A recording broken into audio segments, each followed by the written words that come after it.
नाग पंचमी की पौराणिक कथा। जय श्री कृष्णा, राधे राधे। आप सभी श्रोताओं को नाग पंचमी की हार्दिक शुभकामनाएं। आज हम आपको इस वीडियो में एक कथा के माध्यम से बताएंगे कि नाग पंचमी क्यों मनाई जाती है।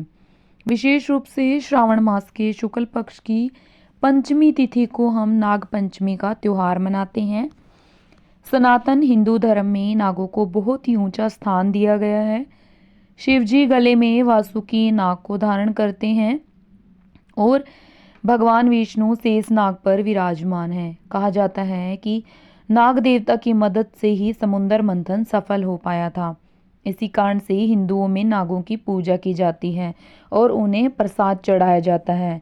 नागों के देवता भगवान शिव को माना जाता है, इसलिए शिव जी के साथ ही उनके नाग पर भी जल और फूल चढ़ाए जाते हैं। माना जाता है कि इससे सर्प दोष से मुक्ति मिलती है।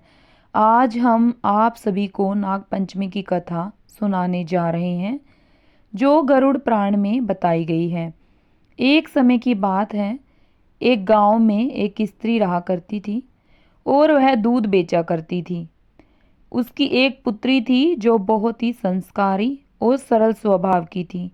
उस औरत का नियम था कि वह पहले दूध को गर्म करती थी और उसे ठंडा करके अपने घर के आंगन में रखा करती थी और घंटी बजाती थी। कहते हैं कि उसके आसपास रहने वाले जितने भी सांप होते थे, वह दूध पीने के लिए उस स्त्री के आंगन में आते थे। उसने अपनी बेटी से कह रखा था कि यह सारे सर्प ही तुम्हारे भाई हैं। अगर मैं ना रहूं तो तुम अपने भाइयों को याद कर लेना। कुछ समय बाद जब उसकी बेटी बड़ी हो जाती है और उसकी शादी एक बहुत बड़े खानदान में हो जाती है, जिस गांव में उसकी शादी होती है उस गांव के मुखिया के 7 बेटे थे। उनके सबसे छोटे बेटे के साथ उसका विवाह हो जाता है। सातों भाइयों में वह सबसे छोटी थी। छोटी बहू सबसे ज्यादा संस्कारी थी, फिर भी उसे बाकी की सारी बहुएं ताना मारती थी कि तेरा तो इस दुनिया में कोई नहीं है। एक माँ थी, वह भी मर गई। ऐसा सुनकर भी वह किसी से कुछ भी नहीं कहती थी। अब श्रावण का महीना चालू हुआ था। सारी बहुएं बहुत खुश थी क्योंकि उनके भाई उन्हें लेने के लिए आने वाले थे और वह पूरा महीना अपने मायके में आराम से व्यतीत करने वाली थी। अब उसके पास सबसे बड़ी बहू जाती और छोटी बहू से कहती है, तुम्हारा तो कोई भाई नहीं है, अब तुम क्या करोगी? तुमको तो पूरा श्रावण यहीं रहना पड़ेगा। यह सुनकर छोटी बहू को बहुत दुख होता और वह बहुत रोती। रोते रोते एक पेड़ के पास जाकर बैठ जाती है। तभी पेड़ से शेषनाग बाहर आते हैं और उसे याद कराते हैं कि तुम्हारी माँ मुझे दूध पिलाती थी और तुम मेरी बहन की तरह हो। तुम चिंता मत करो, तुम मेरे साथ चलो। एक बहन अपने भाई के घर आए, यह उसका अधिकार होता है। शेषनाग मनुष्य का रूप धारण करके छोटी बहू को उसके ससुराल से अपने नागलोक ले जाते हैं। अब उस लड़की को नाग माता से भी बहुत प्यार मिलता है। वहां पर बहुत से छोटे छोटे सर्प थे जिनको हर रोज ठंडा दूध पिलाया करती थी। एक दिन की बात है, छोटी बहू को पता नहीं था कि दूध अभी तक ठंडा नहीं हुआ है। उसने गलती से छोटे सर्प को दूध पीने के लिए बुला लेती है। जैसे ही सर्पों ने अपना दूध पीना शुरू किया, उनका मुंह जल गया और वह सभी बहुत ही क्रोधित हो गए। छोटी बहू से बदला लेना चाहते थे, पर नाग माता के समझाने पर उन्होंने छोटी बहू को छोड़ दिया। शेष नाग फिर से उसे उसके ससुराल छोड़ने आए, इस वादे के साथ कि अगली बार वह फिर आएंगे। इधर छोटे छोटे सभी सर्प अब बड़े हो गए थे। अब वह छोटी बहू से बदला लेना चाहते थे। उन्होंने सोचा कि इस बार सावन में उसके घर जाएंगे और उसे डस लेंगे। श्रावण का महीना शुरू हो गया और छोटी बहू को पता था कि उसके भाई आने वाले हैं, इसलिए उसने एक दिन पहले अपने भाइयों के लिए ठंडा दूध, मीठी रोटी है सब कुछ बनाकर रख दिया। उसने अपने भाइयों के स्वागत के लिए घर के बाहर आंगन में रंगोली भी बनाई और जैसे वह अभी सभी आए, उन पर सुगंधित पुष्पों की वर्षा की, उन्हें कुमकुम का तिलक किया और फिर उन्हें ठंडा दूध, मीठी रोटी और फल खिलाया और अपनी गलती के लिए माफी मांगी। उसके बाद सभी सर्प भाइयों को विश्वास हो गया कि उनका मुंह छोटी बहू से गलती से जल गया था, इसलिए सभी ने खुश होकर छोटी बहू को सुंदर मोतियों का हार दिया और वचन भी दिया कि जो भी तुम्हारी तरह प्रेम से हमें मीठा ठंडा दूध पिलाएगा हम उसे सर्पदोष से मुक्त करेंगे। तब से श्रावण मास की शुक्ल पक्ष की पंचमी तिथि को नाग पंचमी का त्योहार मनाया जाता है, जिससे सारी औरतें नाग देवता को भाई मानकर उनके लिए ठंडा दूध, मीठी रोटी, फल फूल आदि से उनकी पूजा करती हैं। श्रोताओं, यह थी नाग पंचमी की एक बहुत ही महत्वपूर्ण कथा। चलो अब हम आप सभी को एक और कथा के माध्यम से बताते हैं कि अगर आपने भी कई बार सपनों में सांप देखा है और आपका जवाब हाँ है तो आप इस वीडियो को पूरा जरूर देखें। इस वीडियो के माध्यम से हम आपको बताएंगे कि सपनों में सांप के दिखाई देने का क्या अर्थ होता है, क्योंकि प्राचीन पुराणों में सपनों में सांप देखने के अर्थ के बारे में विस्तार से बताया गया है। इन सपनों का हमारे जीवन से कोई न कोई नाता होता है। प्राचीन काल से ही नागों को पूजनीय माना गया है और जब यह नाग हमारे सपनों में आते हैं तो हमें हमारे भविष्य से जुड़े संकेत देते हैं। कुछ संकेत तो इतने महत्वपूर्ण होते हैं कि उन्हें हमें कभी दुर्लक्ष्य नहीं करना चाहिए। इसलिए मित्रों, आप सभी को इस वीडियो को पूरा अंत तक अवश्य देखना चाहिए, क्योंकि आधा अधूरा ज्ञान बड़ा ही घातक होता है। तो चलिए जानते हैं भगवान शिव ने माता पार्वती को नागों के सपनों से जुड़े कौन से रहस्य बताए हैं। मित्रों, एक समय की बात है, भगवान भोलेनाथ और माता पार्वती जी कैलाश पर्वत की ऊंची चोटियों पर एक साथ बैठे हुए थे। हिमालय की शीतल हवा और बर्फ से ढकी चोटियों के बीच माता पार्वती जी ने भगवान भोलेनाथ से पूछा, हे स्वामी, मुझे बताइए कि सपनों का क्या अर्थ होता है और क्या उनके पीछे कोई भगवान का संदेश छुपा होता है। मनुष्य जो सपने देखता उन सपनों का क्या अर्थ होता है, कृपया आप मुझे सपनों के रहस्य के बारे में बताइए। तब भगवान शिव ने मुस्कुराते हुए माता पार्वती की ओर देखा और उनसे कहा कि हे देवी, सपने हमारे अवचेतन मन की अभिव्यक्ति होते हैं। वे हमारे जीवन की घटनाओं, भावनाओं और आकांक्षाओं का प्रतिबिंब होते हैं। हर सपना कुछ न कुछ अर्थ रखता है और हमें आने वाली घटनाओं की पूर्व सूचना देता है। अब देवी पार्वती जी ने फिर से भगवान भोलेनाथ से पूछा, हे स्वामी, अगर किसी को सपने में सांप दिखाई दे तो उसका क्या अर्थ होता है। मनुष्यों को सपने में सांप क्यों दिखाई देते हैं? क्या सपने में सांप देखने से मनुष्य का कोई संकेत मिलता है? अगर ऐसा कुछ है तो कृपया मुझे विस्तार से बताइए। तब भगवान शिव ने उत्तर देते हुए बताया कि हे पार्वती, आपने सत्य ही कहा है। सपने में अगर किसी भी मनुष्य को सांप दिखाई देता है तो वह भविष्य से जुड़ा हुआ एक महत्वपूर्ण संकेत होता है। इस विषय को समझाने से पहले मैं तुम्हें एक प्राचीन कथा सुनाता हूँ। यह कथा एक राजा और एक मुनि की है। इस कथा को सुनने के पश्चात तुम्हें पता चल जाएगा कि सपने में सांप क्यों दिखाई देते हैं। इसलिए तुम इस कथा को पूरा जरूर सुनना। जो भी भक्त इस कथा को ध्यान से सुनता है उसके सपनों का शुभ फल प्राप्त होता है, उनकी दरिद्रता दूर हो जाती है और उसके ऊपर आने वाले संकट भी टल जाते हैं। अब देवी पार्वती जी कहती है कि हे स्वामी, मैं इस कथा को ध्यान से पूरा अवश्य सुनूंगी। कृपया आप मुझे वह कथा सुनाइए। जब भगवान भोलेनाथ देवी पार्वती को वह कथा सुनाना प्रारंभ करते हैं और कहते हैं कि हे देवी, प्राचीन समय में एक महान राजा हुआ करता था जिसका नाम समुद्रगुप्त था। वह राजा समुद्रगुप्त न केवल अपने पराक्रम और शौर्य के लिए प्रसिद्ध था, बल्कि वह एक धर्मपरायण और न्यायप्रिय शासक भी था। उनका राज्य बड़ा ही विशाल और समृद्ध था। उनकी प्रजा उनसे अत्यधिक प्रेम और सम्मान किया करती थी। राजा समुद्रगुप्त का आचरण निष्पक्ष, सहृदय और करुणामय था। वे अपनी प्रजा की समस्याओं को ध्यान से सुनते थे और उस समस्या का समाधान भी करते थे। नियमित रूप से धार्मिक अनुष्ठान करते थे और वे मेरे परम भक्त थे। राजा समुद्रगुप्त की रानी का नाम सुभद्रा था। सुभद्रा अत्यंत सौम्य, बुद्धिमान और राजा की हर स्थिति में साथ देने वाली थी। राजा और रानी की कोई संतान नहीं थी, जिससे कभी कभी वह राजा बहुत ही परेशान रहता था। उस राजा ने एक दिन बहुत ही विचित्र सपना देखा। उसने सपने में देखा कि एक मरा हुआ सांप उनके पैरों के पास पड़ा हुआ है। महाराज इस सपने को देखकर बहुत ही भयभीत हो गए। अचानक से उनकी नींद टूट गई। जागने के बाद उन्होंने यह सपना रानी सुभद्रा को जाकर बताया।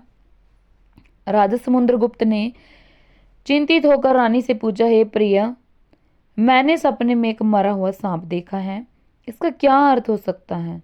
अब रानी सुभद्रा ने राजा को दिलासा दिलाया देते हुए कहा, हे स्वामी, सपने हमेशा किसी न किसी संदेश का प्रतीक होते हैं, किंतु सपनों का अर्थ जानने के लिए हमें किसी विद्वान ऋषि की सहायता लेनी पड़ेगी। तब महाराज अपने मंत्रियों को बुलाते हैं और उनसे कहते हैं कि हे मंत्रियों, आज मैंने बड़ा ही विचित्र सपना देखा है। मैंने सपने में एक मरे हुए सर्प को देखा है जो मेरे पैरों के पास पड़ा था। इस सपने का क्या अर्थ हो सकता है? तुम सब जाकर पता करो। तब सभी मंत्री गण जाते हैं और नगर में निवास करने वाले अनेक ऋषि मुनियों से पूछते हैं, लेकिन कोई भी उन्हें सपने का अर्थ बता नहीं पाता है। तो वे लौट कर आ जाते हैं और महाराज से कहने लगते हैं, महाराज, हमारे राज्य में ऐसा कोई भी नहीं है जो आपके सपनों का अर्थ समझा सके। फिर एक मंत्री महाराज के पास आता है और कहता है कि हे महाराज, हमारे राज्य के पास स्थित जंगल में मुनि आस्तिक निवास करते हैं, जिन्होंने सर्पनाशक यज्ञ से समस्त नागों की रक्षा की थी, इसलिए उन्हें नागों का रक्षक माना जाता है। हमें उन्हीं के पास जाना चाहिए। वहां पर अवश्य ही आपको आपके सपनों का अर्थ पता चल जाएगा। फिर महाराज समुद्रगुप्त ने आस्तिक मुनि के आश्रम पर जाने का निर्णय लिया। तब महाराज अपने सिपाहियों के साथ रथ में बैठकर आस्तिक मुनि के आश्रम पर जाते हैं। तब आस्तिक मुनि महाराज का स्वागत करते हुए पूछते हैं, हे राजन, आइए, मेरे आश्रम में आपका स्वागत है। कहिए, आपकी क्या समस्या है? किस कारण से आपका आज हमारे आश्रम में आगमन हुआ है? तब महाराज समुद्रगुप्त कहते हैं कि हे मुनिवर, मैं आपके पास एक सहायता मांगने के लिए आया हूँ। मैंने नागों का एक विचित्र स्वप्न देखा है, उसी का अर्थ जानने के लिए आपके पास आया हूँ। आस्तिक मुनि बोले, हे राजन, आपने सर्पों के विषय में जो भी स्वप्न देखा है उसे निसंकोच होकर कहिए। सपने में सांप देखने का पर इसका कोई न कोई अर्थ अवश्य होता है, इसलिए जो स्वप्न आपने देखा उसे विस्तार से बताएं।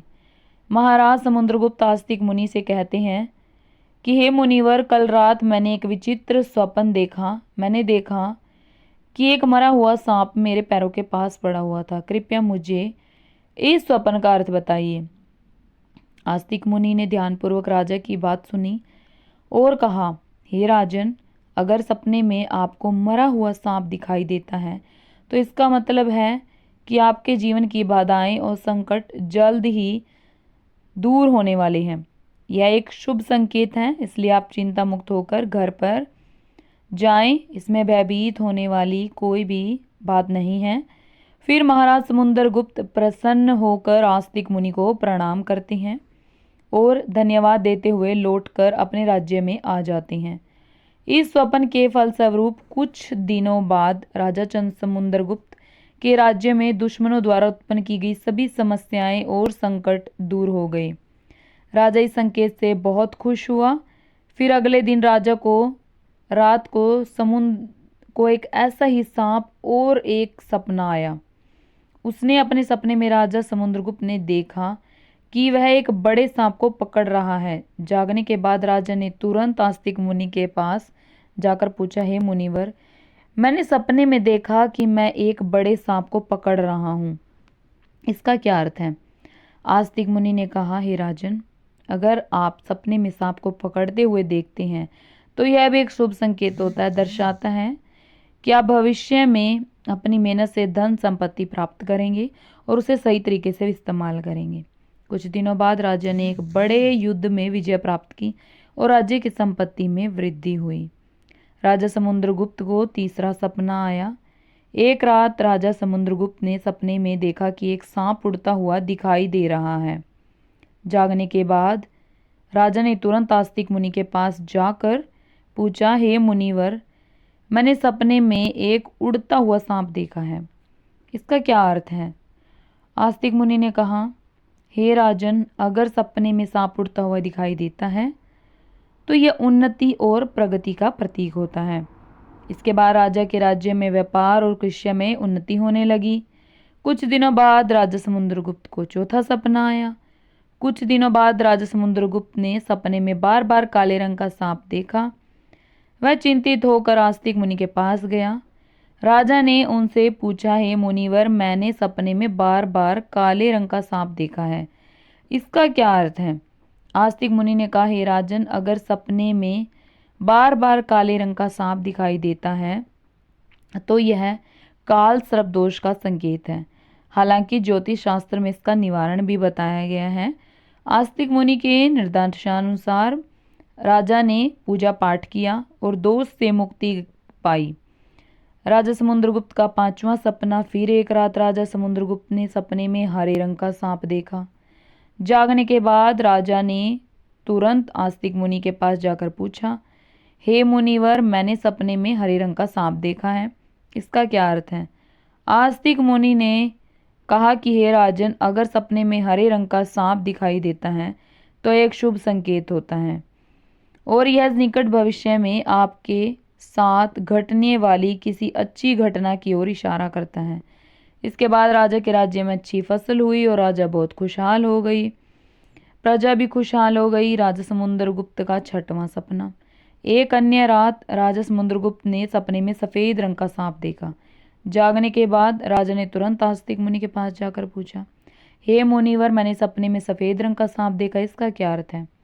आस्तिक मुनि ने कहा, हे राजन, सपने में सफेद रंग का सांप दिखाई देना भी शुभ संकेत है, जिससे धन की प्राप्ति होती है।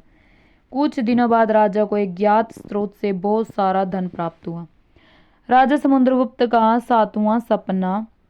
एक रात राजा समुद्रगुप्त ने सपने में देखा कि एक सांप डर कर भाग रहा है। जागने के बाद राजा ने तुरंत आस्तिक मुनि के पास जाकर पूछा, हे मुनिवर, मैंने सपने में एक सांप को डर कर भागते हुए देखा है, इसका क्या अर्थ है? आस्तिक मुनि ने कहा, हे राजन, अगर सपने में सांप को किसी से डर कर भागते हुए देखते हैं तो यह एक अशुभ संकेत है और यह दर्शाता है कि आपको आपके शत्रुओं से धोखा हो सकता है। कुछ दिनों बाद राजा के एक करीबी मंत्री ने उन्हें धोखा दिया, लेकिन राजा समय रहते सतर्क हो गए और उन्होंने उस मंत्री को कैद कर लिया और दंड दिया। राजा समुद्रगुप्त का आठवां सपना। एक अन्य रात राजा समुद्रगुप्त ने सपने में देखा कि एक सांप उन्हें काट रहा है। जागने के बाद राजा ने तुरंत आस्तिक मुनि के पास जाकर पूछा, हे मुनिवर, मैंने सपने में देखा कि एक सांप मुझे काट रहा है, इसका क्या अर्थ है?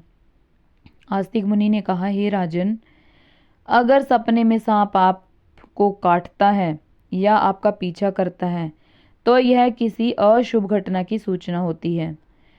कुछ दिनों बाद राजा को एक गंभीर बीमारी ने घेर लिया, लेकिन वे मुनि के आशीर्वाद से ठीक हो गए।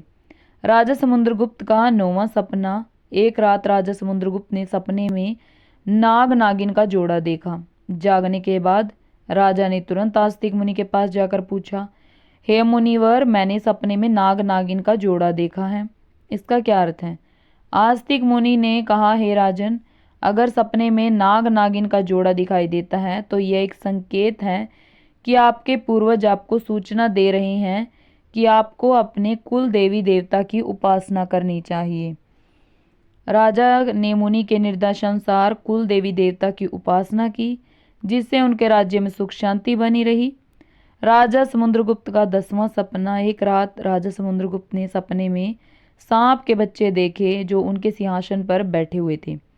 जागने के बाद राजा ने तुरंत आस्तिक मुनि के पास जाकर पूछा, हे मुनिवर, मैंने सपने में देखा कि सांप के बच्चे मेरे सिंहासन पर बैठे हैं, इसका क्या अर्थ है? आस्तिक मुनि ने कहा, हे राजन, अगर सपने में सांप के बच्चे दिखाई देते हैं और वे आपके सिंहासन पर बैठे हुए हैं तो यह संकेत है कि आपके घर में जल्द ही संतान का आगमन होगा, आपका पुत्र महान बनेगा और आपके राज्य का उत्तराधिकारी होगा।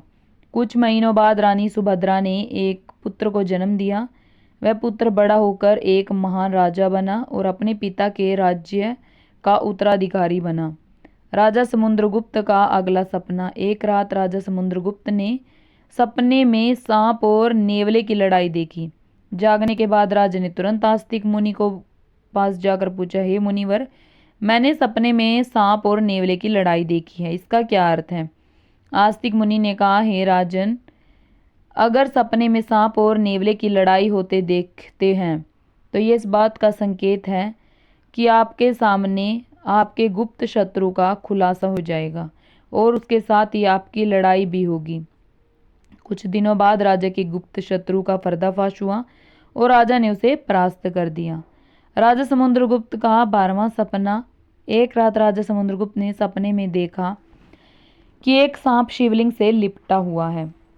जागने के बाद राजा ने तुरंत आस्तिक मुनि से पास जाकर पूछा, हे मुनिवर, मैंने सपने में सांप को शिव से लिपटा हुआ देखा है, इसका क्या अर्थ है? आस्तिक मुनि ने कहा, हे राजन, अगर सपने में सांप को शिवलिंग से लिपटा हुआ देखते हैं तो यह दर्शाता है कि भगवान शिव को आपकी कृपा प्राप्त होगी और आपकी कोई विशेष मनोकामना पूर्ण होगी। इसके बाद राजा ने भगवान शिव की आराधना की और उनकी विशेष मनोकामना पूर्ण हो गई। राजा समुद्रगुप्त का 13वां सपना। एक रात राजा समुद्रगुप्त को भयंकर सपना आया। उन्होंने देखा कि एक काला सांप उनकी छाती पर आकर बैठा है। राजा बहुत भयभीत हो गया और तुरंत आस्तिक मुनि के पास पहुंचा और बोला, हे मुनिवर, मैंने एक भयंकर सपना देखा है। एक काला सांप मेरी छाती पर आकर बैठा था, इसका क्या अर्थ है? राजा ने घबराते हुए पूछा।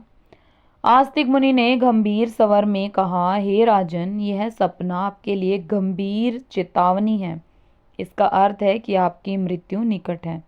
आपको तुरंत भगवान शिव की शरण में जाना चाहिए और उनकी आराधना करनी चाहिए। अब वे ही आपको इस संकट से बचा सकते हैं। राजा समुद्रगुप्त भयभीत हो गया और तुरंत भगवान शिव की आराधना करने लगा।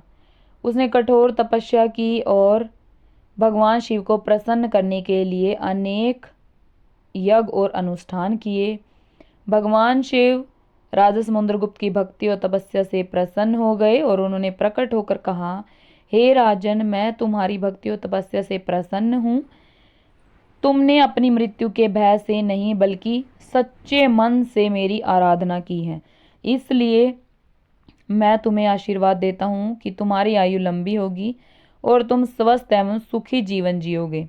राजा समुद्रगुप्त ने श्रद्धापूर्वक कहा, हे महादेव, आपकी कृपा से मेरी आयु लंबी हो गई है।